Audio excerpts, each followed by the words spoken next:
Fill the Gap, Ihr Podcast von Concepture für aktuelle Themen und Trends in der Security. Wissen, das schützt. Today we got Gilles Loridon with us. Bienvenue, herzlich willkommen. Great to have you with us, Gilles. Thank you very much. Thank you for having me. It's a pleasure to talk to you. Gilles is going to help you listeners and me personally, absolutely, to fill some gaps in our security knowledge. As we're going to be talking about network security in IT and OT communications. This is particularly important for critical infrastructure, where you have a strong background, and important for those who need to comply to NIS2 and to DORA and other legislation. Gilles is, as I looked up on Perplexity, as I told you before, Gilles is a cybersecurity expert with over 30 years of experience, for the most part in OT and critical infrastructure, such as energy, oil and gas, and also military, and you've worked for the government too. He's co-founder and president at Cyberium, SAS, which is based in Marseille, France, but you are somewhere else. We can deep into that in a dash. Cyberium has been awarded by the European Union's Horizon 2020 Research and Innovation Program. What it's all about is the Data Diode proxy solution. So, which is essentially secure network communication by one directional data flow, for instance, from OT to IT. This is not precisely a new technology. It's been invented in the 80s and 90s and was used in military and governmental settings. And today, in 2025, where everything is AI driven, and for many CISOs, network security is about having the latest next generation firewall, and we got cloud computing and Internet of Things. And with all these movements, with all these megatrends we do have, I'm really curious about what an older technology like Data Diode can bring to the table. I've been really looking forward to this conversation. It's really, I'm really happy to have you with us, Gilles. Thank you very much. Thank you very much. So yes, Cyberium is a French company. We are based in Marseille. Myself, I am in between airplanes. So I'm between France and Middle East and Asia. My residence is in Abu Dhabi for the time being, which is nicely in the middle between France and Asia. But I'm traveling a lot to meet customers in Europe, in Northern America, and in Asia. That's quite a lot. So where it's actually you've been all around the industries, right? So you've been in energy. I've already also read nuclear. You've been to nuclear plants. Can you talk a little bit about? Can you give us a little details?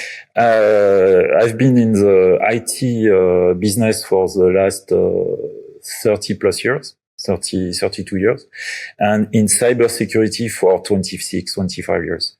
And I started my career as a safety nuclear engineer for the French nuclear program. And I restarted my nuclear career in 2010 with a nuclear program in the United Arab Emirates. They are the first newcomers in the nuclear energy sector for the last 20 years or something, maybe 30 years. And they built 4 nuclear power plants in less than 10 years. So it's a huge achievement when you compare to what we do in Europe, and it takes 20, 30 years to build a nuclear power plant. In Abu Dhabi, the program started in 2010, and by 2020, they had their 2021 maybe, they had their first nuclear power plant online. And last year, the 4th nuclear power plant was connected to the grid, to the electric grid.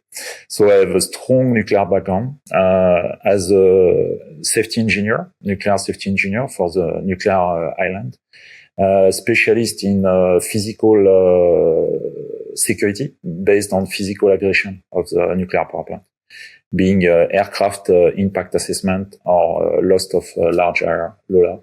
According to the vocabulary of the US NRC, the American regulations. And so I have a very, very strong nuclear background.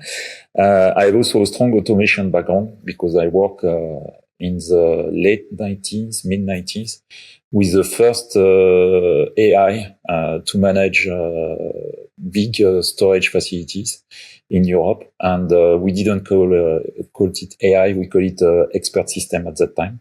But it was AI managing order and packaging for the first vendor of underwear in Europe at that time, with a huge storage. When you're talking about airplane impact on nuclear plants, how did you? This is very physical. So how did you find your way into network security then?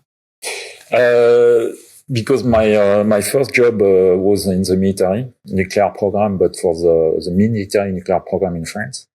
And I continued working for governments at the beginning of my career in open source intelligence.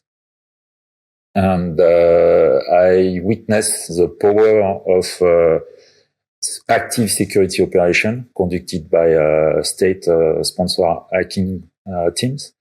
And I witnessed the power of even small actors, how powerful hacking is even for small state actors. And it solidified my faith in cybersecurity and hardware cybersecurity. Also, it clearly, I've always been, how can I say, a proponent of strategic independence of European companies and European states. And I witnessed firsthand that this is critical, that we cannot depend on foreign solutions. We have to have sovereign cybersecurity solutions. So all of this make me a very strong believer in cybersecurity and practitioner of cybersecurity. Mm. And regarding what you just said, it's funny because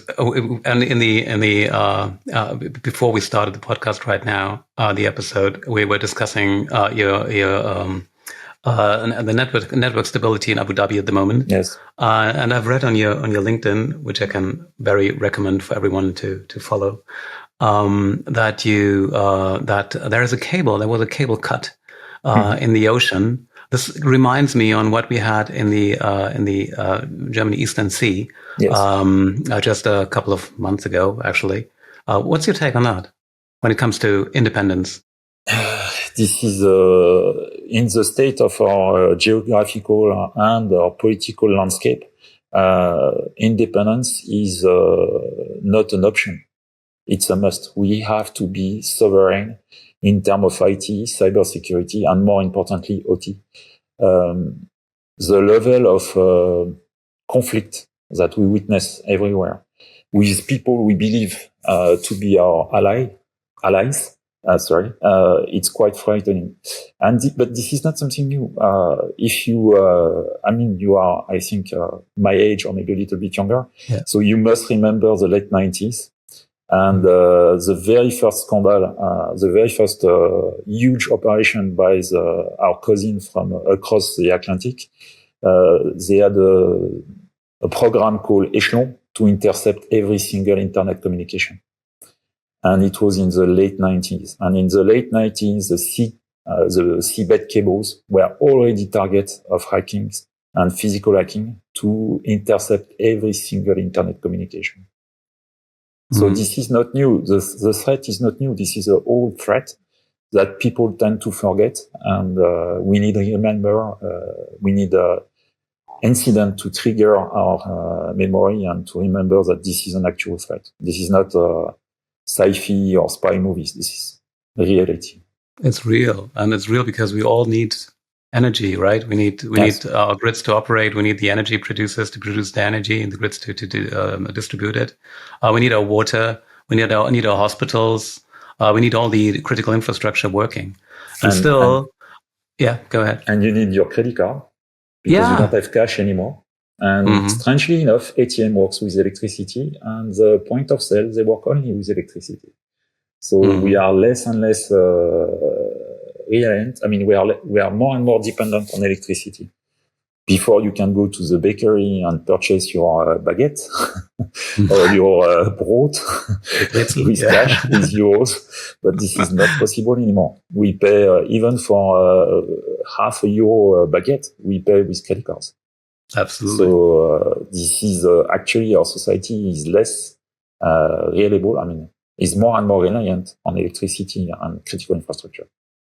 And still, the critical infrastructure providers, they are still, everyone. It's not only critical infrastructure providers; it's industry. It's wherever you look, people are looking over the ocean and into the United States, where the big companies are. If it's Microsoft, if it's Google, HubSpot, that's all one end. But also when it comes to security, the big security players are there too. Yes. And you have the when it now comes to what I said in the intro, all these AI capabilities. They do have solutions regarding that, and everybody's trying to adapt and try to fight fire with fire. A side story: I've been to DEF CON just a couple of weeks ago in Vegas, and there was Keen I met Keen there from the Frontier Red team from Anthropic. And he and his team, they programmed actually a Claude to use various tools to take apart and capture the flag competitions, and they really and Claude did a really good job. So there's an AI which is attacking systems on a competitive basis, and of course it's happening in the real world too. So yes. AI is kind of strengthening all the threat actors. When it comes to state sponsors, that's a different ballgame. I know, but the answer from the industry to that is fighting fire with fire. So using AI to beat AI. So it's getting more and more complex. And I wonder if there is an alternative to that. This is the other way around. Instead of fighting fire with fire, you fight fire with water. And this is so today the cybersecurity is going to be more and more complex, more and more relying on the external tools like the cloud, and you have all cybersecurity provider. They are proposing cloud-based services for your XDR, your EDR, your antiviruses, and everything. Everything is cloud-based, and they are retreating from on-prem because for them it's a huge money-making business to be on the cloud, and it's a huge cut on their cost, on their expenses. But from the cybersecurity perspective, so we have a cyber kill chain, which is more complex, less managed, and even much more difficult to defend, because you don't know actually who is your cyber suppliers. For example, you have a cloud services where you drop your confidential information in the cloud. How do you know who is encrypting the communication between your PC in the company and the cloud server, the VM somewhere in a data center somewhere? The encryption could be anybody, anywhere, with outdated algorithm or very, very weak algorithm. Yeah, go ahead. That's the one part. The other part is the administration of all these firewalls and all these network security, because you still have someone who needs to open ports and doing the whole administration part, which as more complex as it gets, the more vulnerable the system will be. Exactly, and again, you witness the 90s where our only protection were firewalls and antiviruses. And even in the 90s, the firewalls were vulnerable to attacks. And in the 90s, the antivirus were not perfect. And the situation is not better. The situation is worse. The firewalls do not catch unknown viruses. They say they rely on AI to catch APT and zero-day vulnerabilities, but we know that this is not an actual fact. The firewalls are less and less reliable. They have more and more vulnerabilities because the size of their firmware and their operating system are vulnerable. Huge vendor of firewalls, their operating system has been leaked on the dark web. So the source code of their OS is available on the dark web. So imagine what you can do as a hacker with the source code of the operating system. And now they are proposing a cloud-based firewall, that it's not a physical appliance in your data center, but it's a SDN appliance somewhere in the cloud. So you are trying to fight fire with fire. And what we propose is the other way around, to rely on hardware without software, without configuration, without MAC address and IP address, to establish at least a level of cybersecurity where you can protect your infrastructure against outsider threat. I will not help you with insider threat, but at least a guarantee that you will not be victim of outsider threat. This is because the data only flows in one direction. But if we can speak a little bit about the basics of Data Diode to get people on board. Yeah, so the data diode, true data diodes, true hardware enforced data diode are hardware devices at the network layer, at the layer 1 of the OSI stack, which send data only in one direction. And this is not a configuration, this is not a setup, this is not because of filtering of IP or MAC address. It's a physical property of the device, which guarantee 100% data to go one way.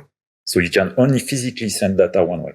And you cannot modify the configuration, you cannot spoof IP address or MAC address. It's a physical property, usually of light. So it's an optical device, usually, who guarantee light to travel only in one direction. It's actually like a flashlight, right? So you're just sending light signals through a light fiber optic cable. Thank you. Yeah, and that's it. So and this is why. So it can't go the other way around. So you couldn't send something back in any way. It's not physically possible. So you couldn't actually run something like an ERP system via Data Diode. So you can run many things through Data Diode as far as the business requirement is one way. So for example, you have your DCS or your SCADA system who need to send data out of your OT network into your IT network to use AI tools, to use prediction tools, predictive maintenance algorithm and stuff like this. So you need data from the production side, but you need only to send data from OT to IT. You don't require, for production purposes, IT to OT communication. So maybe not for production purposes, but maybe for information purposes. So let's say you have some kind of a management system, and you want to have people informed how to behave, how to do certain procedures. You would set up like it's kind of best practice. Set up IT elements systems within the operation space, but it's not in the same network. That's usually what you're doing. Yeah. And with Data Diode, you could also send from IT to OT these particular informations, these particular data that you want to be sent. Yeah, but then so classically you deploy only one data diode from OT to IT to send data out of the OT. If you require data from IT to OT, typically document management system or training facilities or patches. You need you need online patches for your firewalls and your antivirus and your operating system. Then you can deploy another data diode from IT to OT one way, and you are still segmented. And the only real threat left is the malware threat. So as soon as you download files from IT to OT, you are exposed to malware. Because obviously the malware are on the IT network. And so you need, on top of the data diode, a very, very strong anti-malware solution. But it's dedicated to files, and it's much more powerful than a general antivirus, which is mostly dedicated to internet-borne threat. If you decide to do something like that, right? To send from IT to OT. But the use case most of the customer is the other way around, from OT to OT. Exactly. Yeah. But this is true only for batch processing, where there is no customer placing orders. As soon as you are in the discrete manufacturing, like you produce car, you produce something which depend on the customer options, then you need two-way communication from the business perspective. But on batch processing, which is mostly what critical infrastructure do. Mm-hmm. And there is no need for customer orders. You produce and somebody else sell. Yeah. Oil and gas, electricity, stuff like this.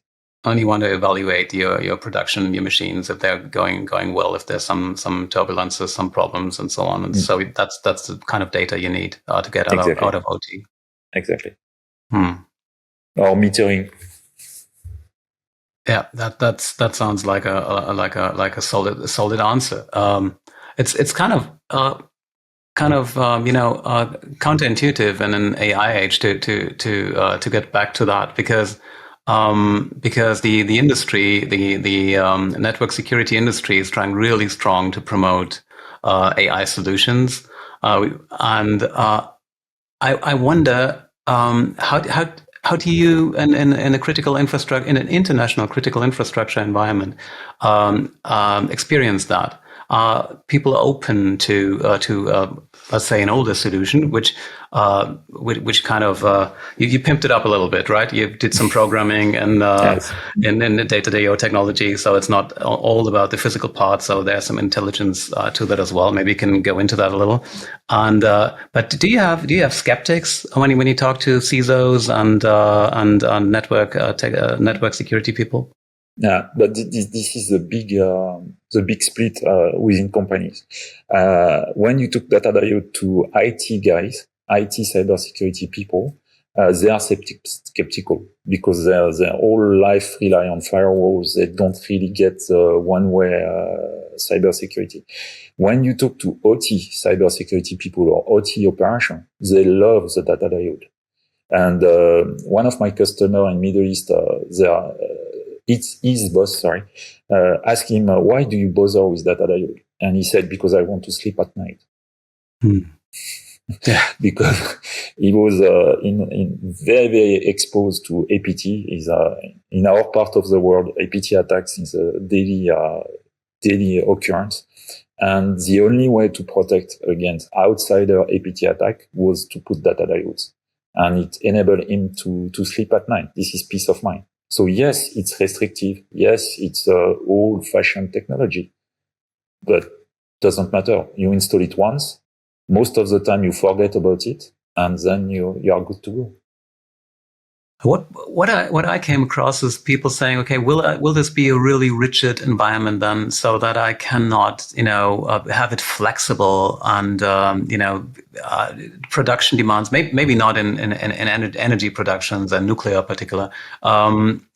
This is kind of, I've been in nuclear too, with two large facilities, and this is the planning process was about 15 years or so. Yes. This is in this case it was Switzerland, but it just takes so long, and it's kind of fixed, so you don't change things easily. But when we're looking at, let's say, Germany automotive sector, which is kind of we got this electrical cars, everything needs to change fast. We have new series and everything. Will Data Diode work in such an environment too, or will it just be inflexible? So again, the only actual constraint is the one way. So if your business can manage one way, then what we did, which is a smart Data Diode, is that we are flexible on the requirements. So if one day you install Aveva Pi, the next day you install GE OSM or Emerson Delta V, we will adapt, and we will adapt automatically. So you can create new infrastructure, you can deploy new tools in your IT. We will adapt, and we will adapt very quickly, and most of the time automatically. So in this case, we are very adaptable and not rigid and strict and takes 10 years of planning. So this is a new Data Diode. The old Data Diode, yes, was very rigid and couldn't adapt to anything at all. The new Data Diodes are much more smarter, and they are adaptable. And actually, they work much better than the market is a little bit afraid of Data Diode because of previous experience with previous version of Data Diodes. They were not flexible, they were not very reliable, they were difficult to manage. our data diodes, because of the software, so the hardware is the hardware. The hardware does not change. The hardware is one way, period.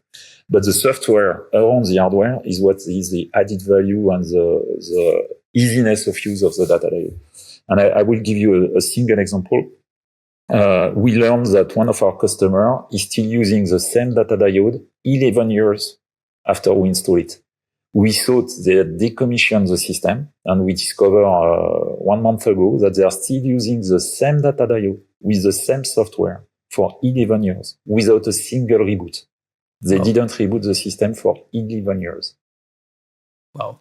That's a long time. We were very, very surprised. We thought they decommissioned the infrastructure, but actually they are still using. Okay, that's cool. When it comes to costs and investment, regarding costs, you just made a strong point. It's 11 years in use without much maintenance. So let's say the costs, the running costs are kind of low. But what about the investment? That's another aspect I heard. It was just like, Data Diode is kind of expensive in comparison to, we got the firewall in place, so we just need to do some, open and close some ports and do some, administration. But the Data Diode will come on top of all that. So it's an investment we question if it is necessary or not. But actually, if you follow the best practices and the standard, like IEC 62443 or any OT cybersecurity standard, or if you follow US NRC 5.71, if you deploy firewall, you need to deploy 2 layers of firewall on your north side of your OT DMZ, and 2 layers of firewall on your south side of your DMZ. So it means 2 different brands, minimum 4 firewalls, and probably 8 because you need redundancy. So for the IT-OT connection, you need, in practice, 4 to 8 firewalls. And we can replace that by a single data diode going from OT to IT. So in terms of cost, we are very competitive. And we are not super competitive for small, very, very small scenario. If you have a super small scenario with 1 Mbps of traffic, then we are not very competitive. True firewalls would be much cheaper. But if you are in the hundreds of Mbps, 1 giga type of connectivity, then we are less expensive than firewalls deployed with all their options enabled. And more importantly, if you just look at cost, we are not talking about cyber. We just look at cost.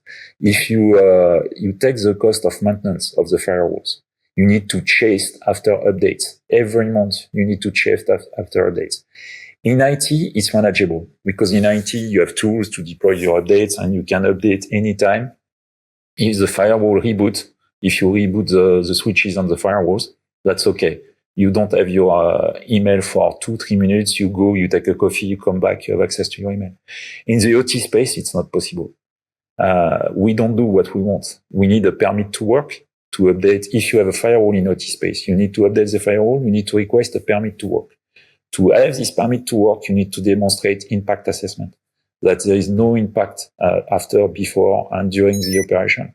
And in many, many infrastructure, you need to wait for a shutdown or a turnover to update the firewalls. So this chasing after updates, after patching, it's almost impossible in the OT, and it takes a lot of time and a lot of energy. I have customer with a super large infrastructure. They have hundreds of firewalls. It was about 2 years ago. They were proud to show us that they were up to date, but 3 years in the past. They just finished deploy the 3 years ago patches. And they were very proud of that. We manage it, yes. Yeah, guys, but this is 3 years back. So just the cost of updates, the pain and the cost, the actual cost of people patching the firewall, people chasing the update, people getting the permit to work, and all the fuzz around updating firewalls, you will reimburse the cost of the data diode. I'm not talking cyber, just talking cost. And people are constrained by themselves, aren't they? Because we don't have enough cybersecurity specialists or network engineers. So they're just not on the market. So relying on those people, doing more and more work, administrating even more complex systems today than a couple of years ago. That's just difficult, right? And what I learned from you right now is that the Data Diode is actually less maintenance intensive. So it's there. You set it up in a way. And is there when would you actually go and change the Data Diode physical system in any way? So the life cycle. So in terms of software, we have very, very, very rarely an update which is required by cybersecurity. So, and the only cybersecurity requirement is DOS, denial of service. So that, for example, we have a vulnerability on the downstream proxy, on the proxy connected to IT. And this vulnerability could be exploited to switch off the proxy, for example. So this is the only vulnerability that we can have and that we need to patch. And this is extremely rare, very, very rare, because we use Linux-based operating system, and we only install the packages that we require. We don't have a web server, and in most cases, we don't have open ports on the downstream proxy, on the proxy connected to the IT. So, except this very, very rare case of update, you don't need to update at all, because there is no requirement to update. So the life cycle is the physical life cycle of the proxy servers, which is typically 5 to 7 years. Even 11 years if you are very, very lucky and you like to play with hardware reliability. But otherwise 5 to 7 years for the proxies themselves. The data diodes, most of them are they are passive optical devices, so they work. I mean, except if you drop them, if you destroy the optical connection, they work. Okay, what about the planning of such a system? I figure that you have to really make up your mind regarding which data needs to flow from where to where. What's actually what are actually the business processes? What would you suggest how to go after such a project like implementing Data Diode? You said it, and this is one additional benefit of this project is that the customer identifies actually what data is flowing from OT to IT, and sometimes identifies that also IT to OT flow of data. So this is the only big requirement is to make sure 100% we know and we have identified the data flowing from OT to IT. Typically, historian application, Aveva Pi, AspenTech IP21, Emerson Delta V, Emerson AMS Optics, this type of application. Is this? Would you say this is a critical part of the whole project of integrating Data Diode systems and this part of network? Let's call it segmentation. Is it kind of? Are there many projects that kind of stop in that moment? Like, okay, we want to implement Data Diode, and then we find out, oh gosh, this is so complicated, we can't do it. No. Have you experienced that? No. No, I mean, the vast majority of customers, if not all my customers, went through this project, and we help them. We walk them through the process, and we help them identify the flow. And the only issue is the confusion between network protocol and business requirements. So, for example, the protocol used by AMS Optic is HTTPS, which is obviously a two-way protocol.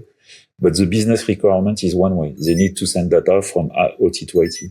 So it's our job to manage the replication, to manage the two-way protocols, and they should not be concerned about this. So this is a typical difficulty. We have to explain to the customer that yes, the protocol are bidirectional. They rely on TCP/IP, but our proxy will take care of that, and the data diode will do the segmentation. Okay, so you look at this from a business process perspective first, together with your clients, yes. And you help them go through that, and then you take care of the technical exactly. aspects of that. Exactly. Okay, sounds feasible. Perfect. And it's as we discussed before, it's kind of a necessity to think about strengthening the OT network, particularly for critical infrastructure. Yes. As we said, we all want to have our hospitals to work, our banks to give out some cash to at least if they at least fulfill payments or payment orders, and the water to flow and the energy to flow and everything like that. So we won't get around that. Do you have any, let's say, success stories in a way that you say, okay, we with Data Diode we prevent certain attacks from being successful? Yes, totally, yes. I cannot disclose the customer for obvious reason, but we have a customer in Middle East where their IT system has been hacked by actually ransomware operators, and there are no impact whatsoever on their OT because of the Data Diode. The Data Diode effectively protected their OT system. They were still able to produce what they were producing, and their IT was completely out of commission, and they were still producing. They lost the capability to bill the customer, but they were still producing and delivering to the customers. Okay, and when you look at the threat landscape at the moment, and the cyber attacks that are happening and that have been happening in the last, say, 2 years, is there anything any case where actually say, okay, this could have been prevented? But typically, the attack this spring in April, I believe, on the Norwegian dam. A group of state-sponsored attackers hack into a Norwegian dam and open the main valve and empty part of the reservoir. We were lucky, people in Norway were lucky because it was a salmon producing reservoir. It was not electricity producing reservoir, and the consequences were minimal for the people downstream. But dams are a big target for APT. Oil and gas facilities are a big target for APT, and we have example every week of major attack on critical infrastructure. So it's not a question of, as usual, it's not a question of if, it's a question of when. And still, unfortunately, today we have people with zero segmentation of their critical infra, critical OT networks with internet. The dam, the example of the Norwegian dam, was directly connected on internet. When we're thinking about advanced persistent threat and groups and state-sponsored attackers and 0 days and all of that, we know we don't know what we don't know. So we don't know if there are attackers in our networks, in critical infrastructure right now since many years, and they're just waiting for the right time to strike. So if we go in such a network and say, okay, any network where we don't know what we don't know, we change the network communication to Data Diode, what would that change? At least you sever the link between the remote access tools, the rat kits, and the hackers themselves, or the command and control and the malware. Because all APT attacks are hands-on attacks. They are actual hackers, people. Maybe in the future AI, but somebody somebody needs to push a button. Yeah, connected to a keyboard, doing some action remotely on the manipulating the malware, manipulating the remote access tools in your network. When you deploy Data Diode, you cut that link. It's physically impossible for them to connect to their tools inside the network. So if someone got a 0-day exploit placed somewhere in the OT network to do its job sometime in the future when the attacker is ready to push the button, it would actually disconnect the OT network from the IT network and from cloud and whatsoever. Yes. And it wouldn't be possible for him to, he can push that button, of course, but the signal won't come through and there would be nothing to happen. Exactly. Right. And even in the typical trick for attackers is there is no callback. Is a malware call home. Is a call home facility of the malware. So the malware will try to connect to compromise domain to fetch orders. So instead of pushing a button, you push the button, but the malware asks to the button, should I start?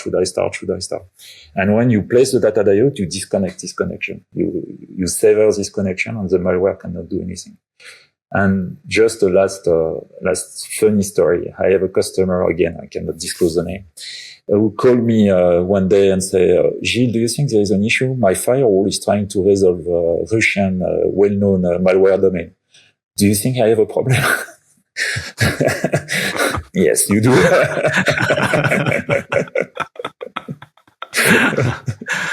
Well, yeah, he does certainly. Certainly, he had actually. Yeah. So let's bring it home. We've been talking about for 45 minutes now, and it has been a really good conversation. I really enjoyed it. If there's something you could say to CISO or to compliance manager or operation manager in a critical infrastructure, there are lots of them. They're not only the big ones, but they're also mid-sized companies. Is there anything specific you would say? Okay, with looking at Data Diode and IT/OT communication, you want to address to them?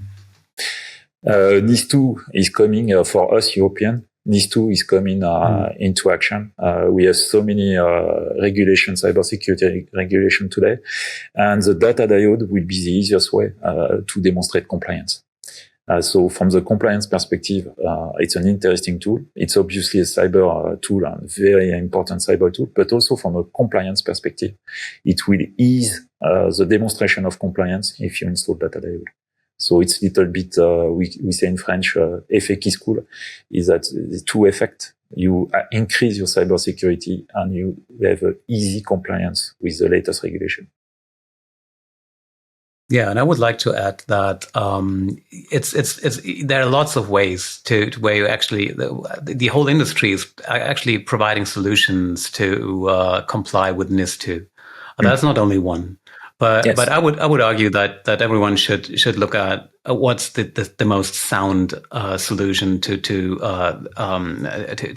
go after, and not only which is kind of most promoted by the industry, but what really makes sense for each company. Totally. Yeah. So Gilles, thank you so much for being with us today. I've really enjoyed the conversation, and I would suggest that maybe sometime in the future we will come back together and have a little update, because there's so much going on right now, yes. Particularly geopolitically, and there's much change also with our US-American friends. Yes. And you have deep insights in that, and maybe we can meet again in maybe half a year, a couple of months or so. With pleasure. If you would like that. Yeah. With pleasure. Perfect. With pleasure. So thank you so much, Gilles. Have a good day. Thank you. You too. See you soon. Auf Wiedersehen. Das war Fill the Gap, der Security-Podcast der Concepture-Gruppe. Abonnieren Sie unseren Podcast, um keine Folge zu verpassen, und hinterlassen Sie uns eine Bewertung. Ihr Feedback hilft uns, noch besser zu werden. Bis zum nächsten Mal.